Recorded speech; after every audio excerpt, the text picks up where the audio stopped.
কসবা বিবি চ্যাটার্জি রোডের ওপর রথতলার মাঠে বসেছে চড়কের মেলা। ঢুকতেই বেলুন কাকু বসে আছে, যাদের দেখলে খুদেরা বাবা মাদের নাস্তানাবুদ করে ছাড়ে।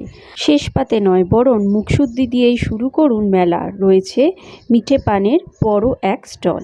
এই দোকান থেকে চোখ ঘোরাতেই চোখ গিয়ে আটকালো সেই গজা নিমকির বিশাল বিশাল পর্বতের চূড়ায়। মালপো জিলিপি একদম গরমাগরম, ক্রিস্পি আর দারুণ খেতে।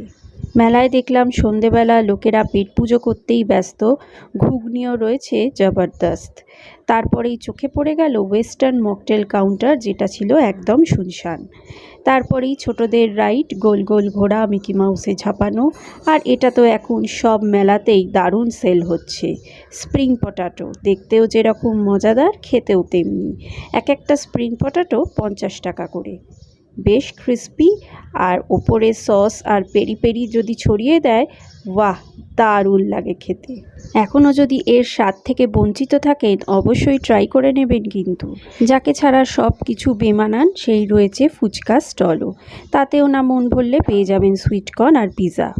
তারপর চড়ে পড়ুন ড্র্যাগন ট্রেনে। বন্দুকে নিশানা কীরকম যাচাই করে টুকটাক দেখে নিন বাড়িতে যদি কাপ ডিশ বা প্লেট দরকার লাগে। এখানে বেশ অনেক রকম ডিজাইন মাপের সব কিছু ভালোই পেয়ে যাবেন কিফায়তি দামে।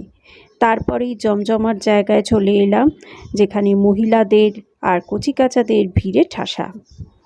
10 টাকা 20 টাকা স্টল আর নিত্য প্রয়োজনীয় ঘরের টুকটাক জিনিসপত্র কিন্তু চোখ বোলালেই কিছু না কিছু পেয়ে যাবেন। ছবি তুলতে বারণ করলো, আর গলাকাটা দামও। অ্যামাজনে খুঁজে দেখলাম আরও কমে পাওয়া যায়। বিভিন্ন রকমের এই পাঁপড়গুলো কিন্তু সবসময় বাজারে পাওয়া যায় না, তাই মালা থেকে পছন্দ মতো কিনে নেবেন। রয়েছে বড়ি, আচার, বিভিন্ন জিনিসের সম্ভার। টেস্ট করে কিনবেন কিন্তু, তাহলে ঠকবেন না। হেলথ কনসিয়াসদের জন্য রয়েছে ভুট্টা, নুন লেবু মাখিয়ে খান। তারপর আর কি, পকেট ফাঁকা, গড়ের মাঠ। এবার চলুন বাড়ির পথে হাঁটা যাক।